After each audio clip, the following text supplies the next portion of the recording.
Today let's talk about Julius Caesar. Not the man himself exactly, but rather what happened after he died and how his legacy shaped Rome for centuries to come. It's easy when talking about Julius Caesar to focus on his military conquests or his dramatic assassination, but what came after his death is arguably even more important to understanding Roman history. Because the thing is, Caesar's death didn't end his influence. In many ways, it amplified it. Let's start with what happened immediately after the assassination. On the Ides of March in 44 BC, Julius Caesar was stabbed to death by a group of senators who called themselves the Liberators. They believed they were saving the Republic from tyranny. The leader of this conspiracy was Marcus Junius Brutus, a man Caesar had trusted deeply.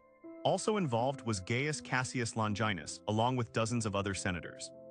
They struck Caesar down right there in the theater of Pompey, where the Senate was meeting that day. Caesar fell at the base of a statue of Pompey the Great, his old rival. The irony wasn't lost on anyone.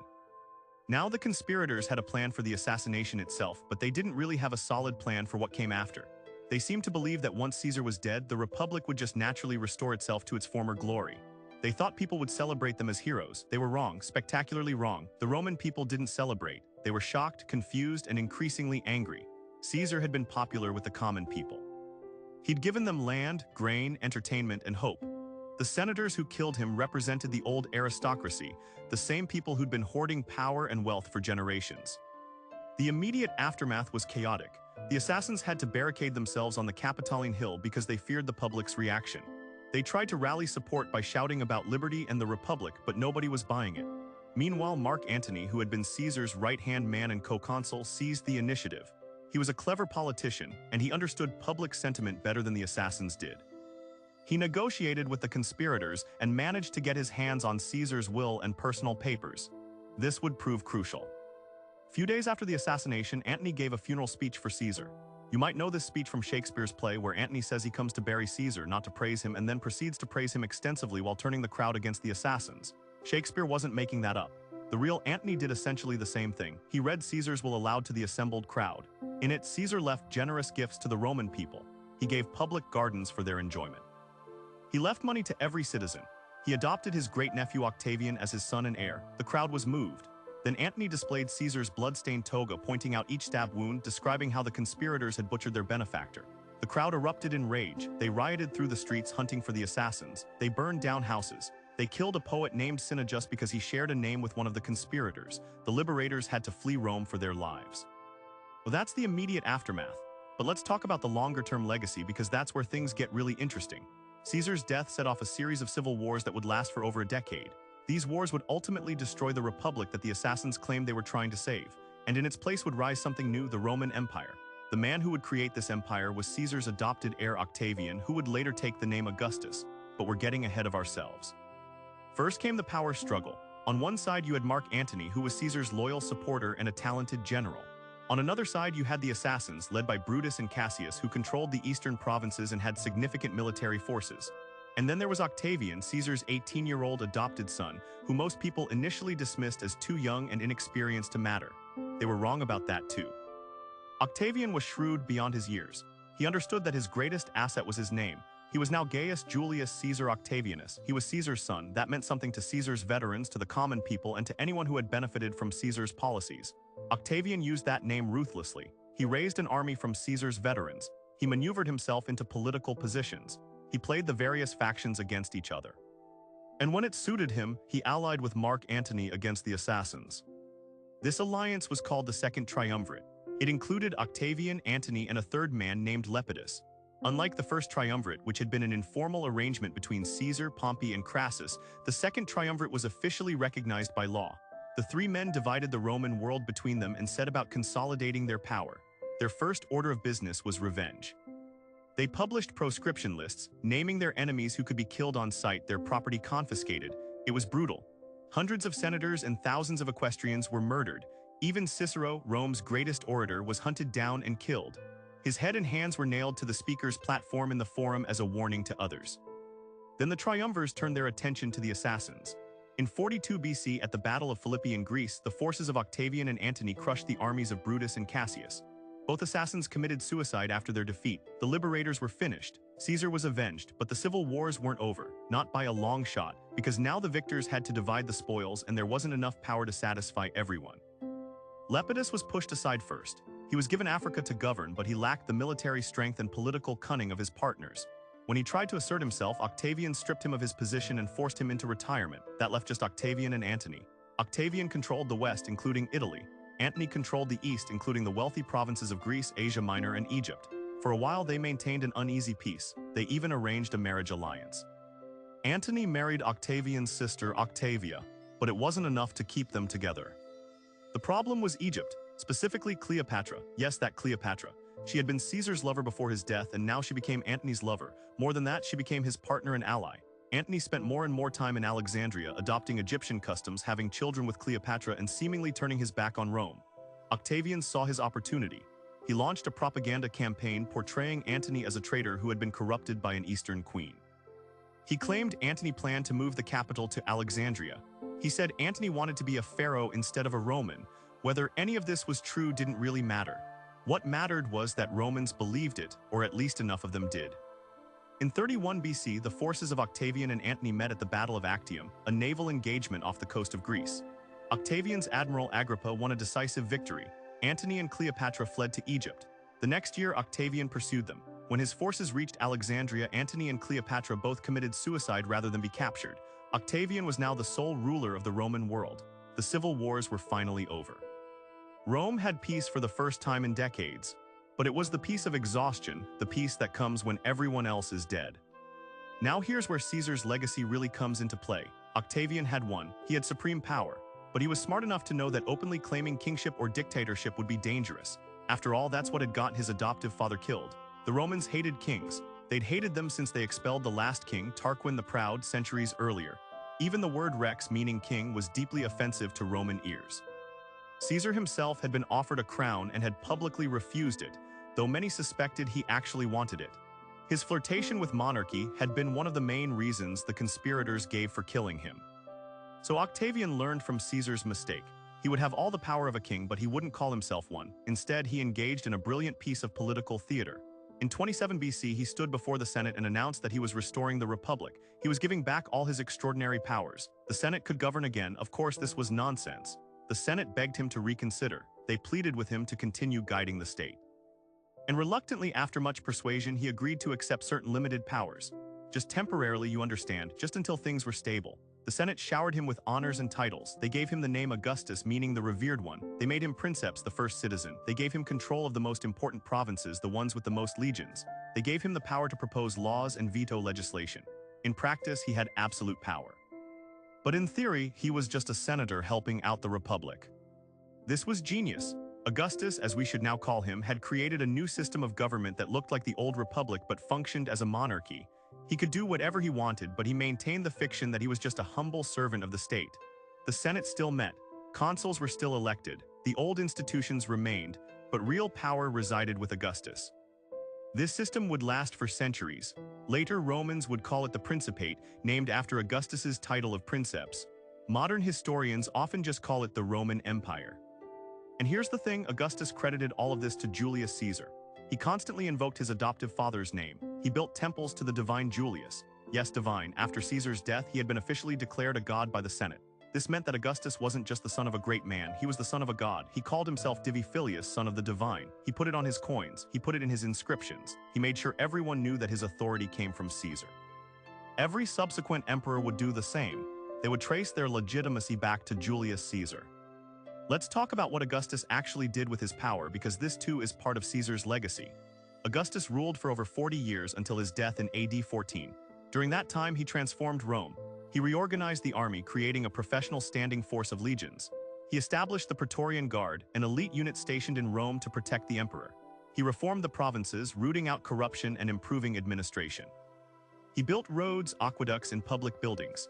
He famously boasted that he found Rome a city of brick and left it a city of marble. He patronized the arts, supporting poets like Virgil, Horace, and Ovid. He promoted traditional Roman values and tried to reverse what he saw as moral decline. He passed laws encouraging marriage and childbearing among the upper classes. He cracked down on adultery and promiscuity. But he also established precedents that would shape the empire for centuries. He created the imperial cult, encouraging provinces to worship Rome and Augustus as gods. This gave people throughout the empire a common focus of loyalty. He established the succession system, or tried to. This was tricky because officially Rome was still a republic, so there couldn't be a hereditary monarchy. But Augustus carefully groomed successors from his own family, adopting them as his sons and giving them important positions and powers. When he died, his stepson Tiberius smoothly took over as the next emperor. The precedent was set. Rome would be ruled by the Julio-Claudian dynasty, the family of Julius Caesar and Augustus. And that's another key part of Caesar's legacy. For the next 50 years after Augustus's death, Rome was ruled by members of Caesar's family. Tiberius was followed by Caligula, then Claudius, then Nero. These emperors varied wildly in competence and sanity. Caligula was probably insane. Nero was a vain, cruel tyrant who eventually committed suicide when the army revolted against him. But the fact that they could rule at all, despite their obvious unfitness, shows how powerful the connection to Caesar was. They were Caesar's descendants or claimed to be. That gave them legitimacy in the eyes of the army and the people, even when they were clearly terrible rulers. When Nero died in AD 68, the Julio-Claudian dynasty ended. There was a brief civil war, the year of the four emperors, before Vespasian emerged victorious and founded a new dynasty, the Flavians. But even Vespasian, who came from a completely different family, needed to connect himself to Caesar's legacy. He had his sons, Titus and Domitian, adopt the name Caesar as part of their official titles. From this point on, every Roman emperor would call himself Caesar. It became synonymous with emperor. The word Kaiser in German and Tsar in Russian both derive from Caesar. That's how powerful his legacy was. His name became the word for emperor in multiple languages for over 1,000 years. Let's talk about the military legacy. Julius Caesar had been one of Rome's greatest generals. His conquest of Gaul had added vast territories to Rome. His military reforms had improved the army's efficiency. His veterans had been fiercely loyal to him personally. Augustus and subsequent emperors built on this foundation. The Roman army became the most effective military force in the ancient world. It was professional, well-trained, well-equipped, and disciplined. It was also personally loyal to the emperor, who was its commander-in-chief and who paid its wages. This loyalty was crucial. The emperor's power ultimately rested on the army's support. If the legions turned against an emperor, he was finished. This became clear during the year of the four emperors, when different armies backed different candidates and fought each other for control. The lesson was obvious: control the army, control the empire. Caesar had also established the precedent of using military conquest to gain political power and prestige. Augustus was more cautious, focusing on consolidating existing territories rather than aggressive expansion. But later emperors followed Caesar's example. Claudius conquered Britain. Trajan conquered Dacia and briefly extended Rome's borders to their greatest extent. These military victories were celebrated with triumphs, monuments, and propaganda, just as Caesar had celebrated his victories. The emperor was expected to be a military leader, even if he delegated actual command to his generals. This expectation would last throughout Roman history. Now let's consider the political and constitutional legacy. This is complicated because Caesar's own political career had been so controversial. He had bent and broken the republic's rules and norms. He had used violence and intimidation. He had marched his army on Rome, starting a civil war. He had made himself dictator, concentrating unprecedented power in his own hands. He had planned to make himself king in all but name. All of this had led to his assassination. But ironically, his death had made it possible for his heir to finish what he'd started. Augustus succeeded where Caesar had failed because he was more subtle, more patient, and more careful about appearances. Constitutional settlement that Augustus created was deliberately ambiguous. He held multiple offices and powers simultaneously. He was consul or had consular power. He had tribunician power, which made his person sacrosanct and gave him veto authority. He had imperium, military command over the most important provinces. He was Pontifex Maximus, chief priest of the Roman religion. He was Princeps Senatus, first senator. Each of these powers had republican precedence.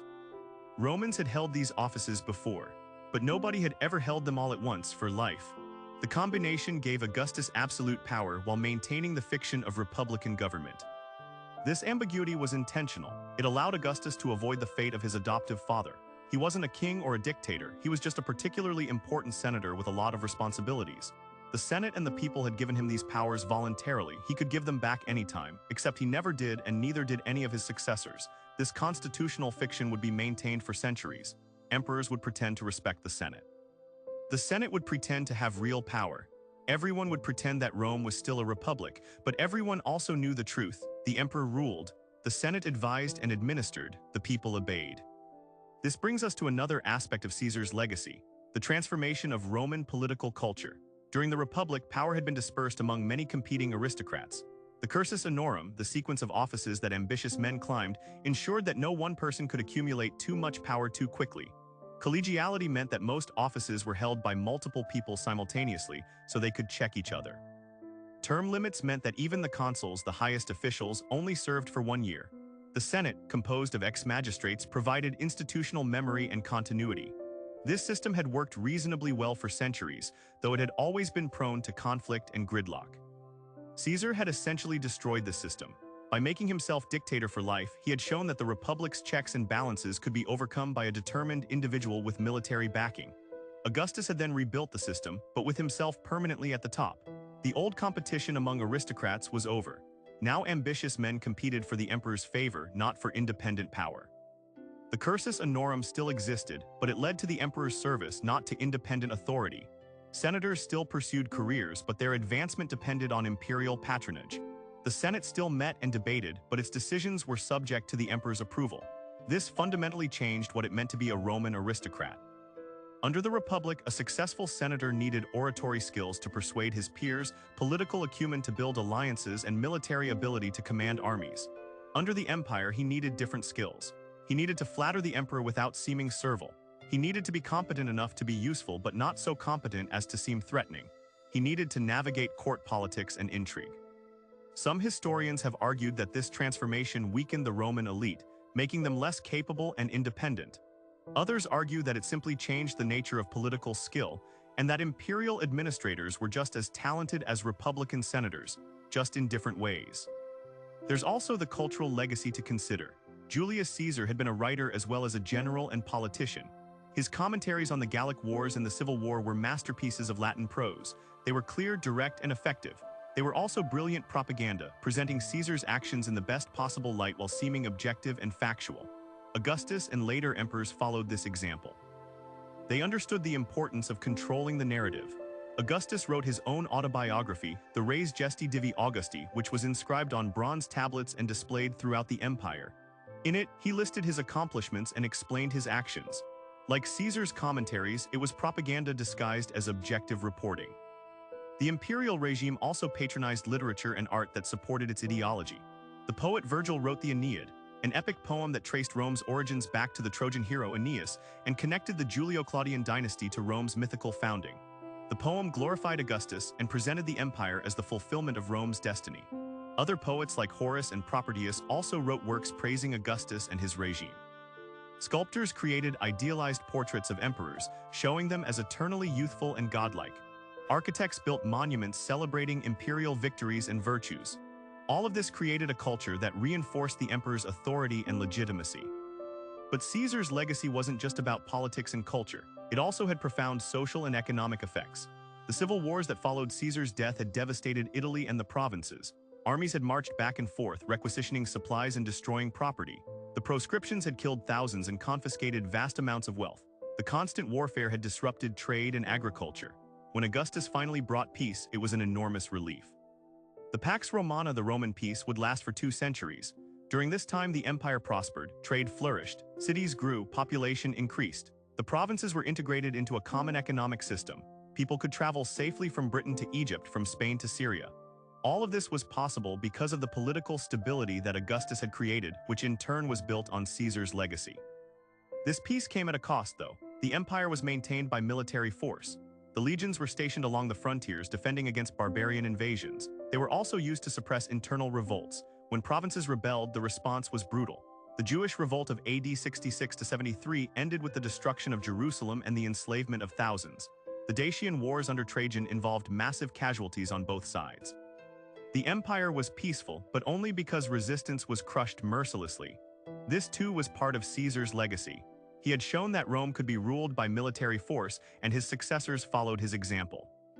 Finally, let's talk about how Romans themselves viewed Caesar's legacy. This changed over time. Immediately after his death, opinions were divided. His supporters saw him as a hero who had been murdered by jealous aristocrats. His opponents saw him as a tyrant who had destroyed the Republic. Augustus worked hard to shape the narrative in Caesar's favor. He emphasized Caesar's clemency, his generosity, his military genius.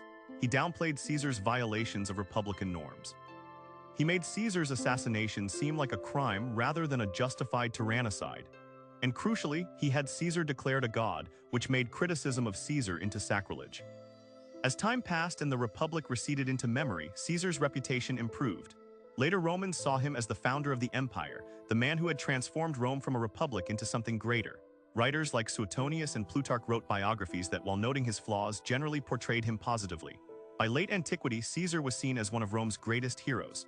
Medieval Europeans inherited this view. Caesar became a symbol of imperial authority and military genius. Charlemagne consciously modeled himself on Caesar and Augustus. The Holy Roman emperors claimed to be Caesar's successors. As mentioned earlier, the very word for emperor in many languages derives from his name. So what is Julius Caesar's ultimate legacy? It's the Roman Empire itself. Caesar didn't create the empire. He died before it existed. But his actions made it possible, and his heir brought it into being in his name. Every emperor who came after claimed to be Caesar's successor. The imperial system lasted for centuries in the West and over a millennium in the East. When the Western Empire fell in AD 476, the Eastern Empire, which we call the Byzantine Empire, continued. The Byzantines still called themselves Romans, and their emperor still bore the title Caesar. This continued until Constantinople fell to the Ottomans in 1453. That's over 1,500 years of imperial rule, all tracing back to Julius Caesar. But beyond the specific institution of the Roman Empire, Caesar's legacy includes the very idea that one man can rule a vast state effectively. He showed that personal authority, backed by military force and popular support, could overcome institutional checks and balances. This lesson wasn't lost on later rulers. Napoleon consciously modeled himself on Caesar. So did Mussolini. The title Il Duce literally means the leader, just as princeps means first citizen. Both were attempts to create personal dictatorships while maintaining some veneer of legitimacy. Even modern authoritarian leaders follow patterns that Caesar established. Using popular support to overcome constitutional limits, concentrating power in their own hands, creating cults of personality, using military force to maintain control. That's Julius Caesar's legacy, not just what he did but what he made possible. He didn't destroy the Republic alone. It was already failing, torn apart by internal conflicts and unable to govern an empire. But he delivered the final blow. And from the Republic's corpse, his heir built something new, something that would last far longer than the Republic ever had. Whether that was good or bad depends on your perspective. The empire brought peace and prosperity to millions. It also brought autocracy and oppression. It created a common culture across the Mediterranean. It also suppressed local cultures and identities. It was, like Caesar himself, complex and contradictory. Next time, we'll talk about how the early emperors actually governed day to day and what life was like for ordinary Romans under imperial rule. Like and subscribe for more. Thanks for watching.